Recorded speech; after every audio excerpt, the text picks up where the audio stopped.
평생을 살아온 내 나라에서 떠나 낯선 타국에 가서 가정을 꾸린다는 것은 그야말로 누구에게나 힘든 일이 될 것입니다.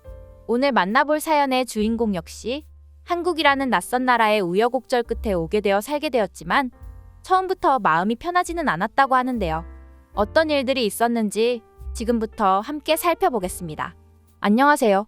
저는 루마니아에서 태어났고 지금은 한국 남편을 만나 두 아이의 엄마가 된 라비니아라고 합니다. 사실 제가 이런 사연을 보내게 된다면 저에게 많은 비난이 쏟아질까봐 걱정이 되기도 했습니다. 하지만 용기를 내서 사연을 보내는 이유는 앞으로 국제 결혼을 하는 분들에게 조금이나마 조언을 드리고 싶어서입니다. 저는 10대 시절부터 한국에서 살아보는 게 꿈이었어요. 대부분의 사춘기 소녀들과 같이 한국의 아이돌을 좋아하고 드라마를 즐겨보며 한국에 대한 상상을 가지고 살아가고 있었죠. 그래서 저는 성인이 되면 대학에 다니면서 꼭 한 번쯤은 한국으로 워킹홀리데이를 가는 것이 꿈이었어요. 저희 집의 사정은 그리 좋지만은 않았지만 대학을 진학해서 아르바이트를 하며 착실히 저축을 하면서 한국으로 갈 생각을 꿈꿨습니다. 그때까지만 해도 저희 가치관은 결혼할 생각이 없었으며 미래를 향한 저축이나 투자는 고사하고 저 자신을 위해 현재의 삶을 즐기는 것이 중요하다고 생각하고 살아왔습니다. 그렇기 때문에 가족들의 만류에도 한국행을 선택한 것이기도 했었죠. 대학 3학년을 마치고 마지막 학년을 남겨두고 저는 휴학 신청을 했습니다. 그리고 꿈만 같던 한국으로의 워킹홀리데이를 떠났습니다. 하지만 이런 선택이 제 인생을 송두리째 바꿔놓는 계기가 되었어요. 한국에 와서 신촌에 있는 어느 대학의 한국어학당에 다니며 아르바이트를 하면서 바쁜 삶을 살아갔습니다. 집안 형편상 루마니아의 가족들에게 손을 벌리긴 싫었어요. 서울에서 사는 것은 나름 힘이 들더군요. 제가 편의점으로 버는 돈으로는 저축은커녕 마이너스가 나기 시작했어요. 어쩔 수 없이 다른 일을 알아보게 되었고 한 무역회사의 루마니아 언어의 번역 일을 하게 되었습니다. 6개월 계약직이었지만 저에게 있어서는 워킹홀리데이가 6개월이 채 남지 않은 상태였기에 언제든 그만두고 고국인 루마니아로 떠날 수 있고 급여 또한 마음에 들어서 즐겁게 일을 할 수 있었습니다. 오전에는 한국어학당에 다니며 점심시간 이후로는 번역 일을 하면서 그렇게 서울 생활에 적응해 갈 때쯤 저에게 새로운 인연이 찾아왔습니다. 바로 제가 근무하는 회사의 같은 팀의 대리님과 말이죠. 대리님은 특별히 저를 많이 신경 써주었어요. 물론 지금의 남편이 바로 이때 만난 대리님이에요. 나중에 들은 얘기지만 남편 역시 대학을 마치고 군대 제대 후 회사에 입사한 지 얼마 되지 않았기 때문에 본인이 신입 시절 했던 실수를 하지 않기를 바라는 마음에 잘 대해줬다고 하더라고요. 그렇게 회사에서 가까워지며 이는 사적인 자리에서까지 만남이 이어졌습니다. 그 당시 남편은 참 자상한 사람이었어요. 제가 한국에 오기 전에 생각했던 한국 남자의 이미지 바로 그 자체였습니다. 저희의 관계는 점점 깊어져만 갔고 이는 저의 마음을 갈수록 더 아프게만 만들었어요. 어차피 저는 1년 동안만 한국에서 머물 수 있었기 때문이었죠. 지금은 남편은 제가 루마니아로 떠나기 2달 전쯤 저와 미래를 함께 하고 싶다고 말해왔고 저 역시 같은 마음이었으나 처음 남편의 고백은 거절 아닌 거절을 하게 되었습니다. 남편도 이에 대해서는 모두 이해를 해주었어요. 하지만 이미 저희 사이에 사랑이란 감정이 자리 잡았기에 출국일은 속절없이 다가오는데도 이별에 대한 생각은 전혀 할 수가 없었습니다. 아니 하고 싶지 않았던 것이죠. 그리고 저는 루마니아의 대학 졸업을 한 학년을 남겨놓은 상태였기에 더 이상 한국에 머무는 선택 역시 하기 어려웠습니다. 남편은 저에게 남은 학년 동안 루마니아에서 열심히 대학을 마무리하고 다시 보자. 그리고 그 후 우리의 미래를 그려 나가고 싶다. 라며 저를 붙잡았습니다. 저에게는 너무 과분한 남자라고 생각했습니다. 어차피 저는 고향으로 돌아가면 잊혀질 사람이라고 생각했는데 남편이 이렇게까지 저를 사랑하고 있는지 몰랐으니까요.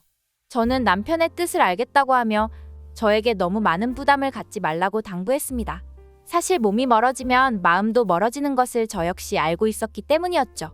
그렇게 저는 루마니아로 떠나게 되었고 그 후 남편과는 매일 통화를 하며 관계를 이어나가고 있었습니다. 루마니아에서 대학 마지막 학년을 시작하고 한 달이 채 되지 않은 상황에서 저에게 이상한 징후가 나타나기 시작했어요. 괜히 속이 메스꺼렸고 빈속인데도 구토를 하게 되며 너무나도 피곤한 상황이 이어졌습니다. 혹시 몰라서 병원에 가서 이런저런 검사를 받아봤지만 딱히 어디가 안 좋은 곳은 없다고만 했습니다. 그럴 리는 없겠지만 혹시나 하는 마음에 산부인과에 가서 검사를 받아보게 되었어요. 결과를 듣고 저는 펑펑 울고야 말았습니다. 임신 5주차라는 의사의 말이 떨어짐과 동시에 말이죠. 저는 어떻게 해야 할지 몰랐습니다. 제 나이가 아직 20대 중반인데 타국에서 생긴 아기를 혼자서 감당해야 하나라는 생각과 저의 부모님에게 너무 미안한 생각 등 여러 가지 감정이 교차하면서 한동안 너무 힘든 나날을 보냈습니다. 결국 저는 아이를 포기하는 쪽으로 마음을 먹었어요. 하지만 포기를 하긴 하더라도 그 당시 남자친구였던 남편에게는 알리는 게 맞다고 생각하여 연락을 통해 이 사실을 알렸습니다. 남편에게 전화하여 저의 임신 사실을 알리고 이 아이를 포기할 테니 걱정 말라고 했어요. 그러자 수화기 너머로 남편은 한동안 아무 말이 없더라고요. 저는 다 이해한다고 했고 우리는 여기까지 하는 게 맞는 것 같다며 남편에게 말했습니다. 그러자 남편은 바보 같은 짓 하지 마. 나는 너를 사랑했고 지금 역시 그 마음은 변하지 않았어. 내가 이번 달 안에 루마니아로 갈 테니 기다려. 가서 우리에 대해서 말해보자. 며 저의 임신과 아이를 포기하겠다는 마음을 강하게 억눌렀습니다. 그 후로도 루마니아에 오기 전까지 남편은 매일같이 안부 전화를 하며 저를 안심시켰고 마침내 2주 뒤 정말로 루마니아로 저를 만나러 왔어요. 저를 보자마자 남편은 혼자만 이런 고생을 하게 해서 정말 미안하다고 했습니다. 저 역시 남편을 보자마자 울음을 터뜨리며 저 자신도 모르게 안도하게 되더군요. 그 후 남편은 루마니아에 머무는 동안 저에게 프러포즈를 했고 저는 이를 승낙했습니다. 결혼을 승낙하게 된 이유는 너무나 간단했어요. 남편에게서 진심이 보였기 때문이었죠. 짧디 짧은 지난 몇 달 동안 남편은 회사에서 그리고 사적인 만남에서도 너무나 믿음직한 모습을 저에게 보여줬어요. 사실 한국에 있을 때 제가 루마니아인이 아니고 다시 루마니아로 돌아가지 않는다면 이런 만남을 계속 이어가고 싶다고 수백 번 생각할 만큼 저 역시 남편을 사랑했거든요. 그렇게 저희만의 미래에 대한 약속을 하고 남편은 저희 가족을 만나러 간다고 했습니다. 이번 학기만 졸업하면 한국에서의 결혼 생활을 허락해 달라고 말이지요. 저의 아빠와 만남 남편은 물론 말이 통하지 않아서 인사는커녕 제대로 대화조차 못하고 있었어요. 심지어 결혼 전인데 본인의 딸을 임신시켰으니 얼마나 미운 털이 박힌 상황이었겠어요. 분위기는 좋지 않은 가운데 남편은 어떻게 해서든 잘 보이려고 많은 노력을 했습니다. 식사를 마치고 남편은 한국말로 저희 아빠한테 진지하게 그리고 또박또박하게 말했습니다. 라비니아를 사랑하고 있습니다. 한국에서 만날 때부터 평생을 해도 좋다는 생각을 가졌고 이는 지금도 변하지 않고 있습니다. 저는 라비니아와 저 사이에 생긴 아이를 축복이라 생각하고 있습니다. 행복하게 사는 모습을 보여드릴 테니 결혼을 허락해 주십시오. 라며 아빠의 눈을 똑바로 보며 진심이 담긴 목소리로 결혼 허락을 부탁했어요. 물론 제가 통역을 했지만서도요.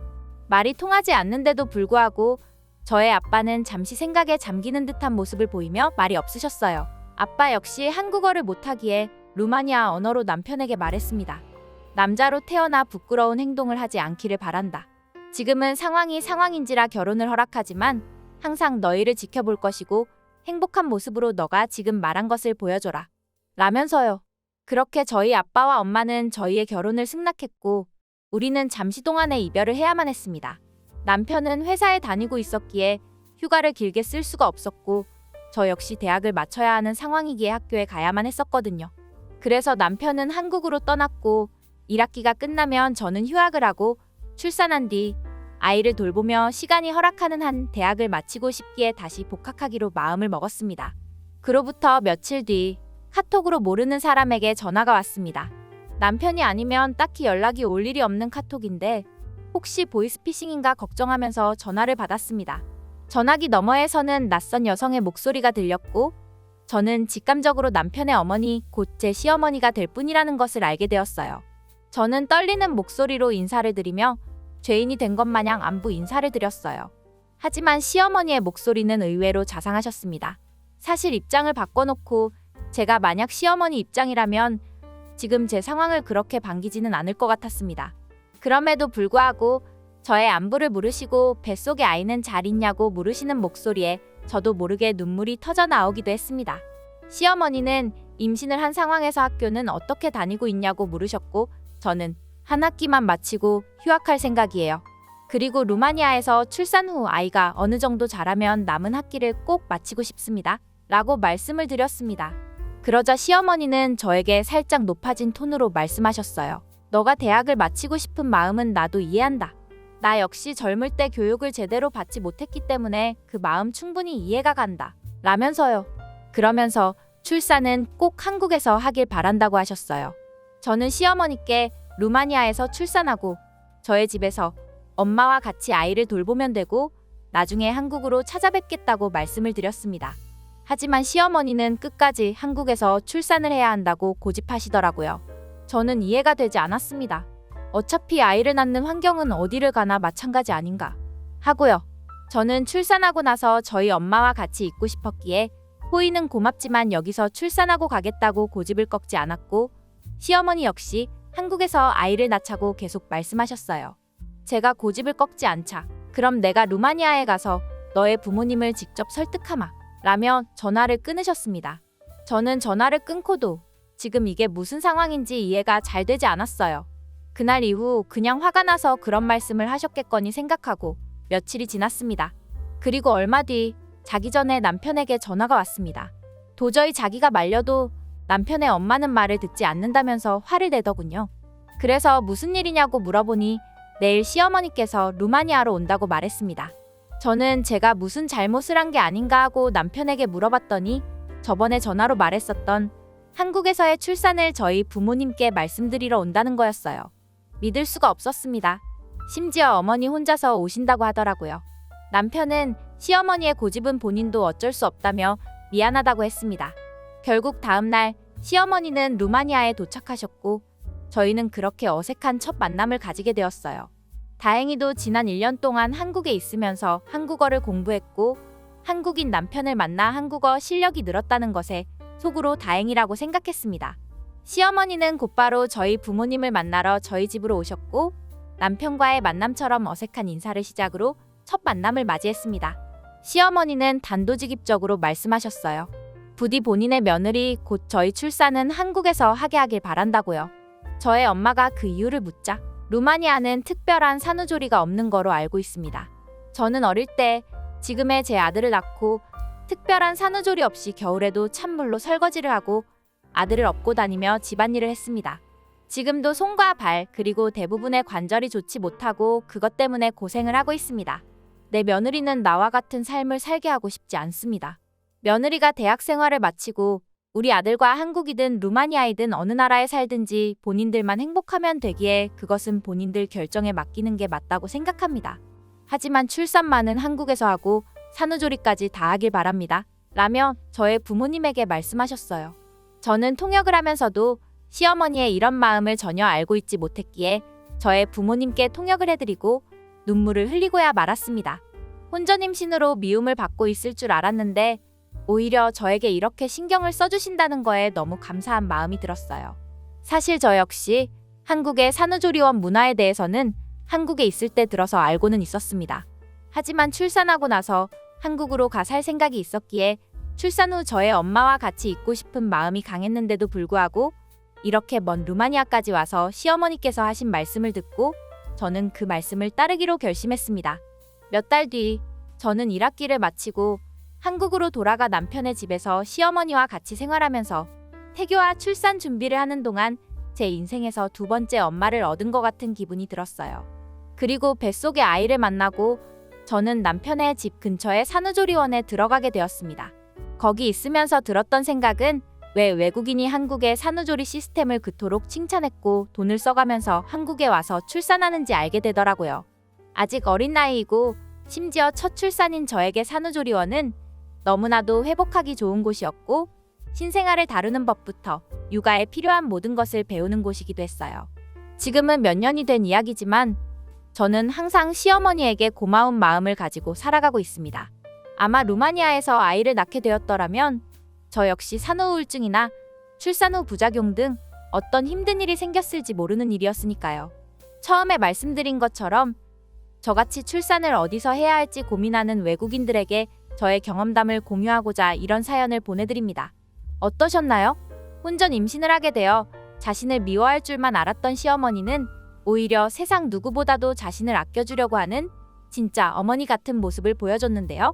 그리고 아무리 생각해봐도 한국의 산후조리원 시스템은 전 세계적으로도 최고이며 교본을 삼아도 손색이 없을 만큼 그 시스템은 자랑스러운 문화입니다. 앞으로도 대한민국의 출산을 장려하고 또한 세상의 모든 어머니를 위한 대한민국의 산후조리 문화가 전 세계에 살고 있는 한국인들도 이용할 수 있을 만큼 널리 퍼지길 바랍니다. 지금까지 따뜻한 외국인의 소식을 전해드린 스토리 YTV였습니다. 영상을 시청해주셔서 진심으로 감사드립니다. 구독, 좋아요, 알림 설정은 영상 제작을 하는 데 있어 큰 힘이 됩니다.